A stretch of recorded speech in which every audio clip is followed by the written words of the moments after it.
Wish you a very good morning, students. In the series of vocabulary enrichment activities, today we are going to discuss sixth activity, that is known as conversion. What do you mean by conversion? Conversion से हमारा क्या अभिप्राय है? It's very easy. हम किसी भी एक word का इंडिविजुअली सेपरेटली हम ये कभी नहीं बता सकते कि वो वर्ड कौन सा पार्ट ऑफ स्पीच है जब तक हम उसके सिंटैक्टिक यूज को ना देखें, जब तक हम उसके फंक्शन को किसी सेंटेंस में ना देखें, हम उसका कॉन्टेक्स्ट में जाकर उसका पार्ट ऑफ स्पीच बता सकते हैं।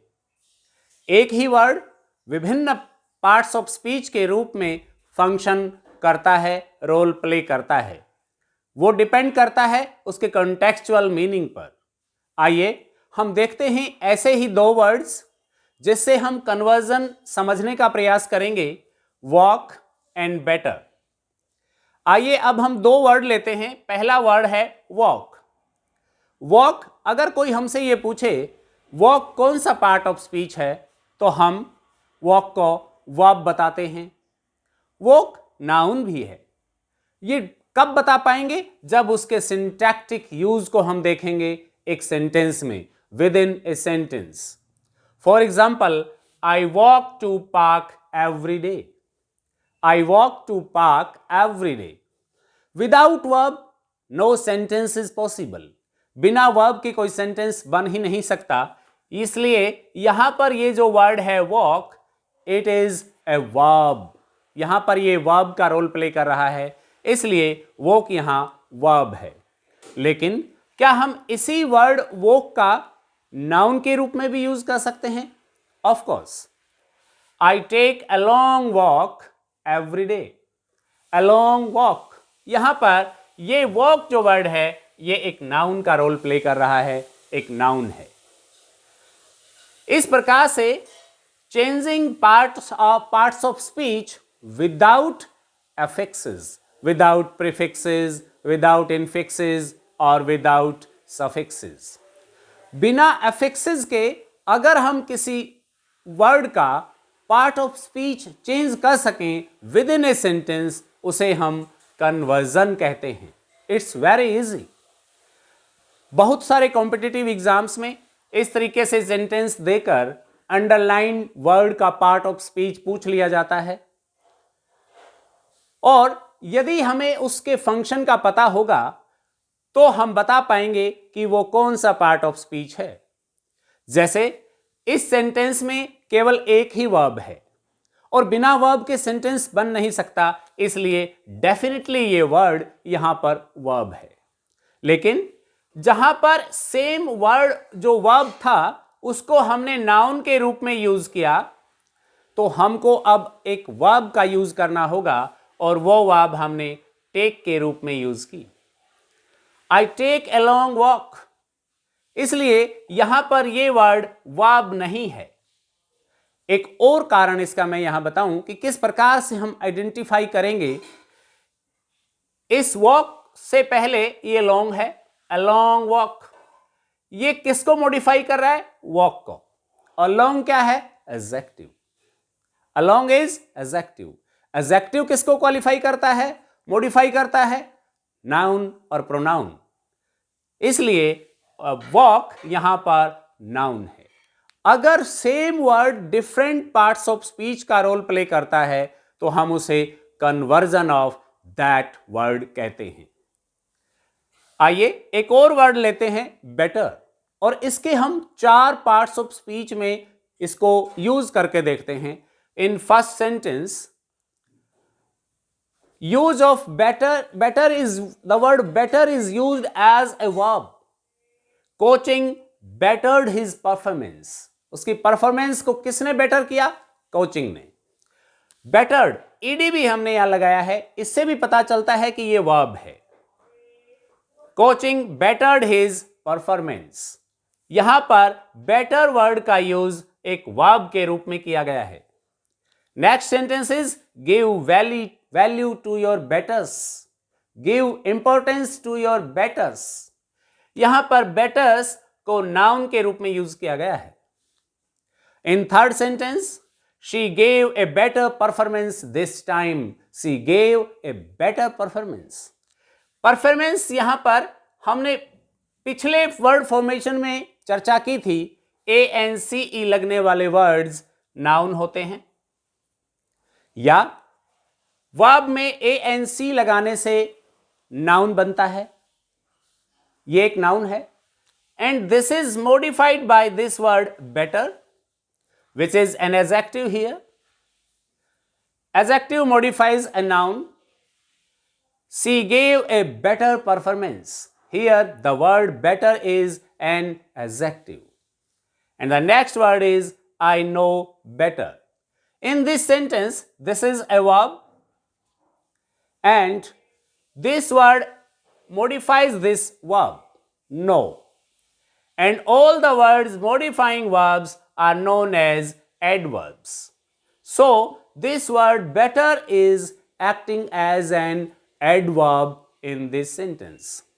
इस प्रकार से एक ही word better verb, noun, adjective और adverb का रोल प्ले कर रहा है, adverb के रूप में फंक्शन कर रहा है.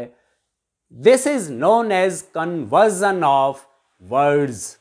इसे हम कन्वर्जन कहते हैं. इस प्रकार से अगर आप बहुत सारे वर्ड्स को डिफरेंट सेंटेंसेस में डिफरेंट सिंटैक्टिक कैटेगरी में अगर यूज करेंगे तो आपको एक ही वर्ड को डिफरेंट पार्ट्स ऑफ स्पीच में यूज करना आ जाएगा और आप कन्वर्जन एक्टिविटी को अच्छे से कर पाएंगे.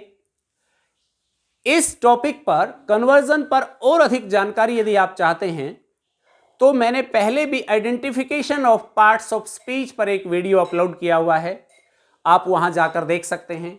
वहां बहुत सारे एग्जाम्पल्स आपको मिलेंगे related to conversion, same parts of speech और different parts of speech, same word functioning as different parts of speech in different sentences. आइए अब हम डिस्कस करते हैं next activity, next vocabulary enrichment activity, clipping. Clipping of words. जैसा कि इसके नाम से स्पष्ट है, क्लिपिंग मीन्स टू शॉर्टन, छोटा कर देना. Clipping, shortening a word. Shortening a word by clipping one or more syllables of a word, either initial syllables or final syllables or medial syllables. अगर हम बहुत डेप्थ में जाएं तो क्लिपिंग भी कई प्रकार की होती है, इनिशियल क्लिपिंग, मीडियल क्लिपिंग और फाइनल क्लिपिंग. लेकिन हम इतना डिटेल में यहां डिस्कस नहीं करेंगे, हम केवल ये जानेंगे कि क्लिपिंग एक्टिविटी में होता क्या है. Clipping means shortening a word and clipping makes the words handy, useful or easy to use. Words को handy बनाता है clipping. Clipping, longer words are clipped to make them handy. Handy बनाने के लिए हम words को clip कर देते हैं और उनका use हम उसी clipped word के रूप में frequently करते रहते हैं. आइए हम कुछ एग्जाम्पल्स से ये जानने की कोशिश करें. कई बार तो ऐसा भी लगता है कि हमने वो जो वर्ड क्लिप्ड वर्ड है वो सुना होता है, लेकिन उसका जो लॉन्गर वर्ड है, ओरिजिनल वर्ड है, वो सुना ही नहीं होता. अब जैसे फैक्स. क्या आपने फैक्स वर्ड सुना है? ऑफ कोर्स सुना है. फैक्स मशीन होती है. फैक्स एक संदेश भेजने का एक माध्यम है जिसमें as it is copy, photocopy चली जाती है. Fax means photocopy. Same. Duplicate, in duplicate form. क्या आपको पता है वो फैक्स वर्ड एक क्लिप्ड वर्ड है और किससे क्लिप किया गया है? This is the longer word from which this word has been clipped to make it handy. अब ये वर्ड इतना फ्रीक्वेंटली यूज होता है कि हम इस लॉन्गर वर्ड को यूज करना ही भूल गए हैं. असल में ये वर्ड इस वर्ड से लिया गया है या क्लिप किया गया है, ऐसा हम कह सकते हैं. For example facsimile. It's longer word is facsimile and facsimile से हमने वर्ड को क्लिप करके, हमने फाइनल क्लिपिंग करके और यहां पर ले लिया फैक्स। इसी प्रकार से कुछ अन्य शब्द, फॉर एग्जाम्पल माइक। माइक कहते ही हम समझ जाते हैं माइक की बात कर रहे हैं। Mic has been clipped from microphone. Next is gas. Gas has been clipped from gasoline. Gasoline. Next word is movie और पिक्चर। मूवी और picture has been clipped from moving pictures. Moving pictures, movie. Examination is a longer word, and to make it handy or easy to use, we have clipped it and we use it as exam. Only exam, not examination. Next is ad. Advertisement. Advertisement is a longer word, and we use its clipped form ad. Do you see ad on TV? In this way, professor, professor, इसका clip form prof, professor, doctor, doc साहब, we say doc साहब, not doctor साहब, telephone, phone, internet, we say net. We have clipped the initial syllable, initial two syllables, inter, and only net is there. मेरे phone में net नहीं है, समझ जाते हैं कि क्या नहीं है। इस प्रकार से हम बहुत सारे लॉन्गर वर्ड्स को क्लिप करके हैंडी बना लेते हैं, और this is a new technique of word formation. इस प्रकार से हम नए शब्द बना सकते हैं, बहुत सारे बने हुए नए शब्दों को याद कर सकते हैं, उनके ओरिजिन को याद कर सकते हैं और फ्रीक्वेंटली उनका यूज कर सकते हैं। In this way, we can enrich our vocabulary by clipping longer words to make them handy or easy to use. Dear students,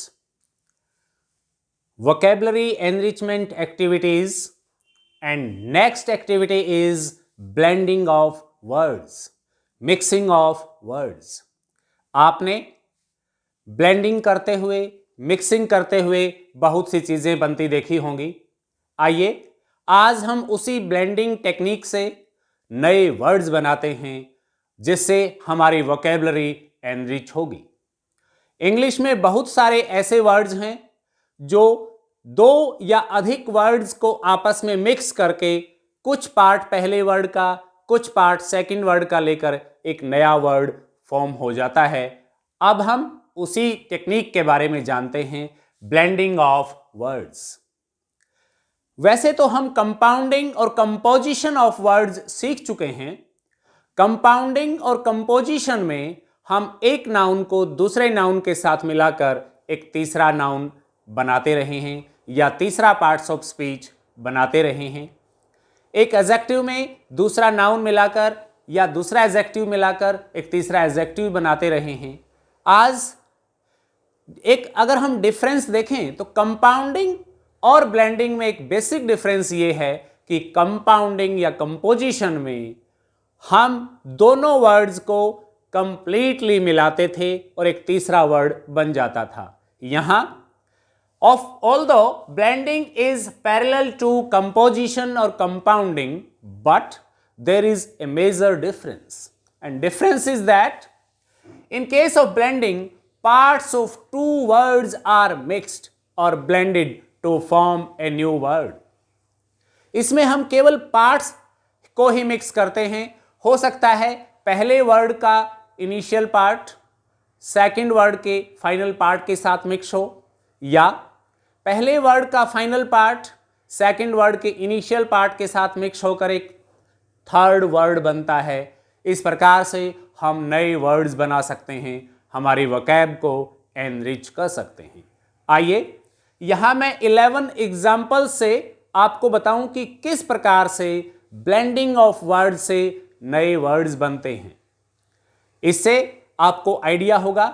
कई बार हम ब्लेंडेड वर्ड हमने सुना होता है, जबकि हमने ये नहीं सुना होता कि वो कौन कौन से 2 ओरिजिनल वर्ड्स थे जिनके पार्ट्स को ब्लेंड करके ये वाला वर्ड बना है।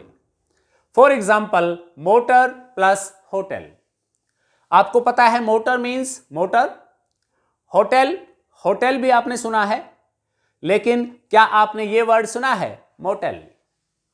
यहां पर मोटर का फर्स्ट सिलेबल लिया मो, और होटल का लास्ट सिलेबल लिया tel, and it becomes motel. एक अलग प्रकार का, this is nothing, this is also a hotel, but where there are motors और a parking facility for motors is available, that type of hotel is known as motel. Second is breakfast.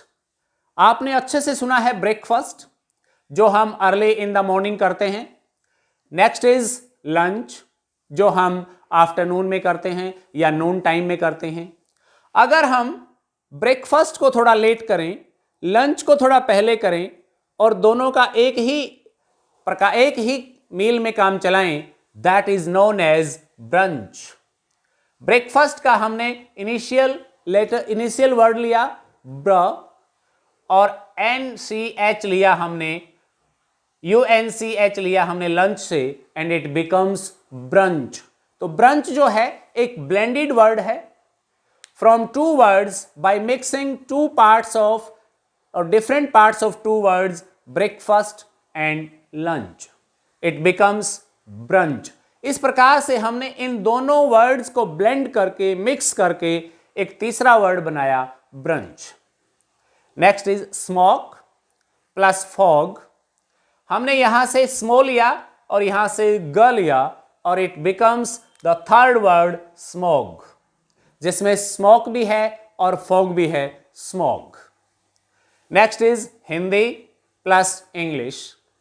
जैसा कि NEP 2020 भी इस बात की पैरवी करता है, जो नेशनल एजुकेशन पॉलिसी है वो कहती है कि हमें इंग्लिश पढ़ाते पढ़ाते हमारी मदर टंग की हेल्प लेनी है, उसके थ्रू हमें इंग्लिश को समझाने का प्रयास करना है। That Hindi plus English, it becomes Hinglish. Hinglish is also A blended word. Next is electronic mail. E is taken from electronic and mail is taken as it is, and it becomes email, a new word. इस प्रकार से हम नए words बना सकते हैं। हमने बहुत सारी एक्टिविटीज से नए वर्ड्स बनाना सीखा। आज हम सीख रहे हैं blending technique of words.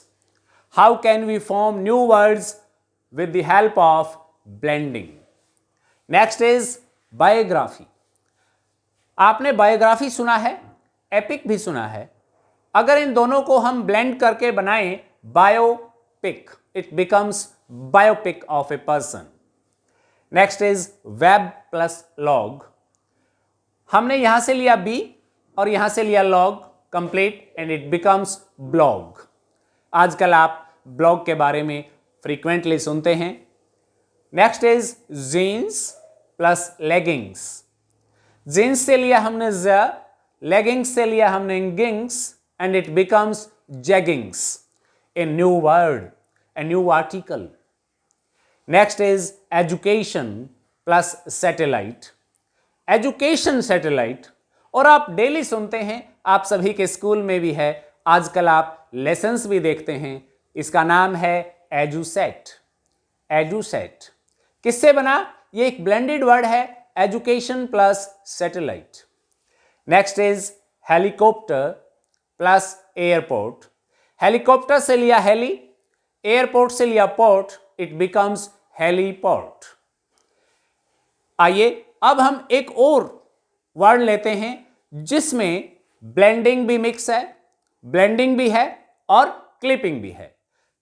International plus network. International से लिया इंटर, नेटवर्क से लिया नेट, और ब्लेंड करके हमने बना दिया इंटरनेट। और फिर इंटरनेट को क्लिप करके एक क्लिप्ड वर्ड हमारे पास बन गया नेट। इस प्रकार से बहुत सारे ऐसे वर्ड्स हैं जिनमें पहले ब्लेंडिंग और फिर क्लिपिंग करके एक छोटा सा वर्ड बन जाता है net. International, network, internet, and then by using clipping technique we form a new word net। इस प्रकार से हम बहुत सारे शब्दों का निर्माण कर सकते हैं। यदि इन शब्दों को इस प्रकार से ब्लेंडिंग, क्लिपिंग करते हुए हम बनाना सीख लें तो हमारी वोकैबुलरी कितनी विशाल हो जाएगी आप इसका अनुमान भी नहीं लगा सकते। इस प्रकार से हम अपनी वोकैबुलरी को एनरिच कर सकते हैं। आइए अब हम अगली एक्टिविटी करते हैं। अगली एक्टिविटी में हम बहुत ही इंपॉर्टेंट टेक्निक के बारे में डिस्कस करने जा रहे हैं, that is root words technique. Root words technique एक बहुत ही इंपॉर्टेंट टेक्निक है जिससे आप बहुत सारे नए शब्दों को सीख सकते हैं, उनके मीनिंग्स का पता लगा सकते हैं, उनका यूसेज आप अपनी कम्युनिकेशन स्किल्स में कर सकते हैं। Thank you very much.